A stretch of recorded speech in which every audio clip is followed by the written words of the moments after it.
सीधे आपको ले चलते लोकसभा, जहां पर वक्फ बिल पर इस वक्त अनुराग ठाकुर कुछ कह रहे हैं। कहने के लिए संविधान है, लेकिन संविधान नहीं है। अगर संविधान की आप इस कॉपी को देखेंगे तो आपको एहसास होगा कि बाबा साहब अंबेडकर का सपना था कि एक देश में तो एक ही संविधान रहेगा। आपने एक देश में दो विधान बनाने का काम किया है। आपको तय करना संविधान के साथ रहना है कि वक्फ के साथ रहना है, वक्फ के साथ रहना है कि संविधान के साथ रहना है, आपको तय करना पड़ेगा। और यही नहीं, और जो लोग बड़ी बड़ी बातें यहां पे कर रहे थे उनको यही कहना चाहता हूं, ये हिंदुस्तान है, पाकिस्तान या तालिबान नहीं। यहां बाबा साहब का संविधान चलेगा, काबिले का फरमान नहीं, मुगलिया फरमान नहीं चलने वाला। यहां पर एक नहीं अनेक ऐसे उदाहरण देखने को मिलेंगे। माननीय सभापति जी, आज हम केवल संविधान संशोधन पर चर्चा नहीं कर रहे, लेकिन एक ऐसे समानांतर सत्ता को चुनौती दे रहे हैं जो दशकों से अनियंत्रित रूप से अस्तित्व में है। वक्फ संशोधन बिल 2025 केवल कानून में बदलाव नहीं बल्कि एक संदेश है। संदेश स्पष्ट है कि देश में एक ही कानून चलेगा, भारत का संविधान, और भारत के संविधान के ऊपर कुछ नहीं है। वक्फ बोर्ड का उद्देश्य मुस्लिम समुदाय के कल्याण के लिए संपत्तियों का प्रबंधन करना था, लेकिन कांग्रेस और उसके सहयोगी दलों ने इस भूमि को अपारदर्शी और एक गैर जिम्मेदाराना तरीके से राजनीतिक संरक्षण देते हुए एक ऐसा साम्राज्य बनाया जहां पे इन्होंने इसको अपना वोट बैंक का एटीएम बनाकर रख दिया है। 70 सालों से इन्होंने यही किया है। 1947 में भारत ने एक विभाजन देखा है, वो एक परिवार और एक पार्टी के कारण वो विभाजन हुआ है। आज जमीन जिहाद, लैंड जिहाद के नाम पर हम दूसरा विभाजन नहीं होने देंगे, नहीं होने देंगे।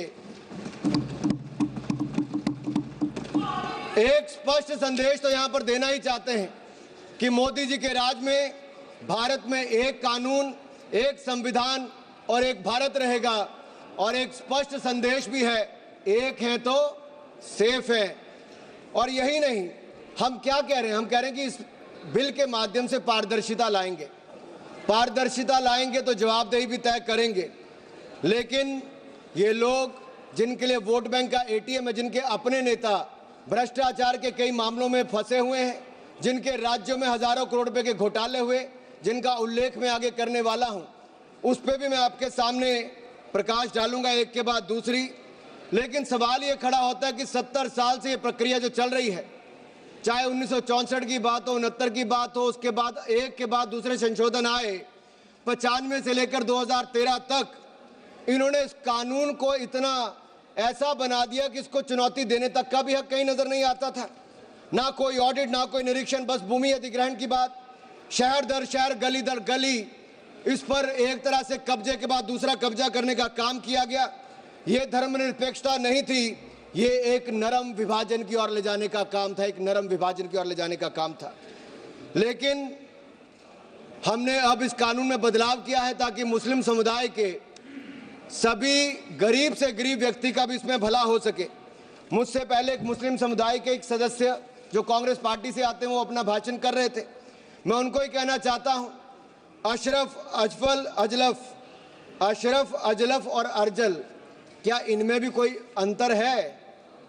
और राहुल गांधी जी से पूछना चाहता हूं, और अखिलेश जी यहां पर पहले ज्ञान बांट रहे थे थोड़ा सा, क्या मुस्लिम समुदाय में भी जातियां हैं? क्या भेदभाव है? क्या छुआछूत है? लाल टोपी वालों का मैं बताऊंगा भी 2017 में जब आपकी सरकार आने से पहले घोटाले कितने थे, एक नहीं अनेक। लेकिन इनके काले कारनामे आज खत्म हो जाएंगे सर। ये विधायक कांग्रेस की तुष्टिकरण की राजनीति का अंतिम संस्कार करने वाला है, मैं विश्वास दिलाना चाहता हूं। This will be the last nail in the coffin of Congress politics of appeasement.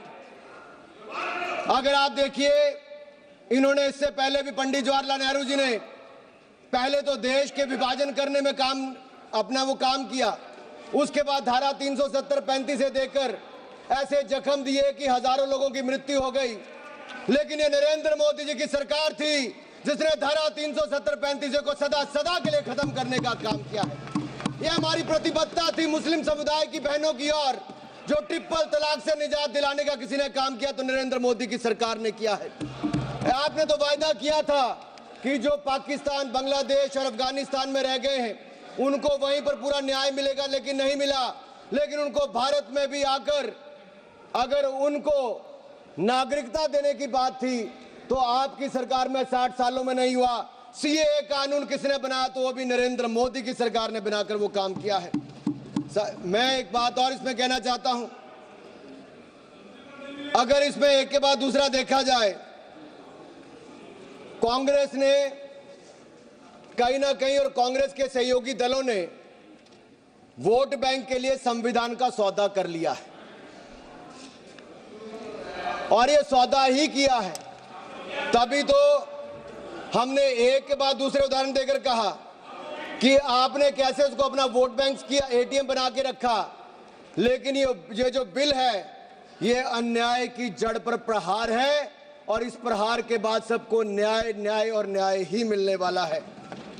हमने कहा है कि प्रत्येक वक्फ संपत्ति रजिस्टर हो, पंजीकृत हो, उसके आंकड़े होने चाहिए और हर झगड़ा कानून के अंतर्गत हल हो, किसी डर और भय के अंतर्गत ना हो।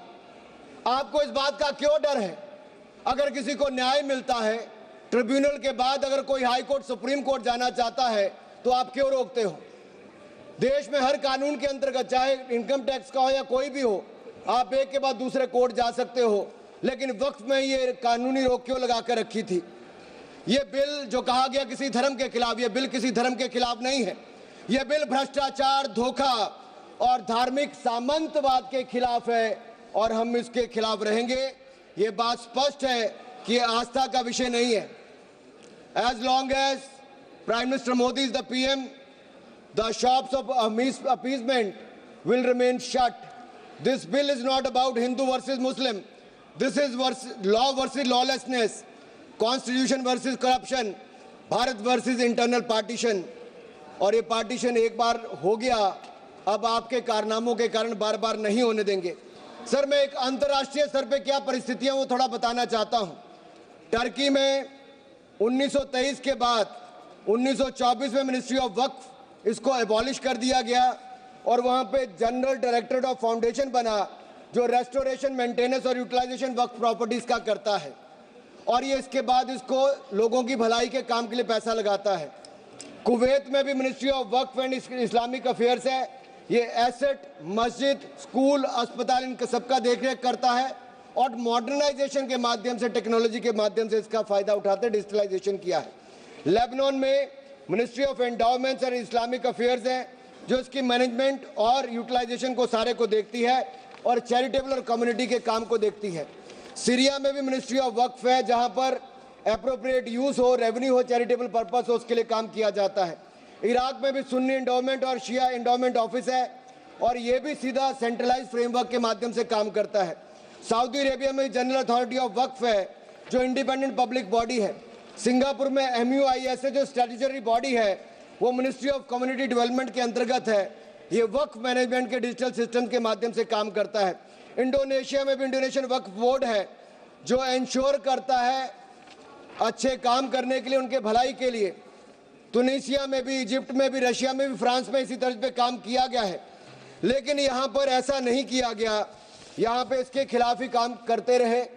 चंद लोगों के हाथ में, राहुल गांधी जी कहते हैं कि चंद लोगों के हाथ में देश की संपत्ति है। राहुल गांधी जी सदन में नहीं, लेकिन मैं उनको बताना चाहता हूँ